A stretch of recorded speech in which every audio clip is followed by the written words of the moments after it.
Hello friends, ఈరోజు నేను దోసకాయ ములక్కాడ పులుసు చేస్తున్నానండి. దానికి కావాల్సిన పదార్థాలు చెప్తా. దోసకాయ, ములక్కాళ్ళు, పెద్దులపాయి, టమాటా, పోపు సామాను, సాల్ట్, పసుపు, కరివేపాకు, గ్రీన్ చిల్లీ, రెడ్ చిల్లీస్, కొంచెం కారం ఉంది.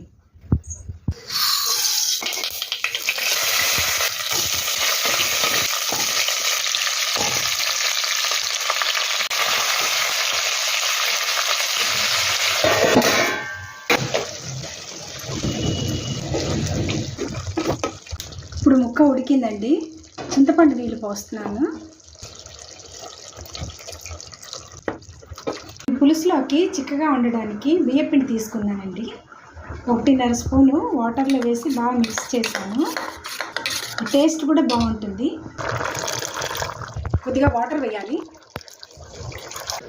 పులుసు మసులుతున్నదండి. నేను బెల్లం తీసుకున్నాను, కొంచెం వాష్ చేసి తట్టి దీంట్లో వేస్తున్నాను. బెల్లం వేస్తే టేస్ట్ చాలా బాగుంటుందండి. మీరు స్వీట్ తినే వాళ్ళైతే బెల్లం వేసుకోండి కొంచెం. ఇప్పుడు పులుసు రెడీ అయిపోయిందండి. దీంట్లో కొంచెం కొత్తిమీర, కరివేపాకు వేసాను లైట్గా.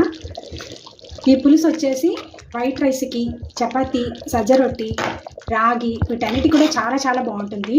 టేస్టీగా ఉంటుంది. కట్టామిట్టా టేస్ట్లో ఉంటుంది.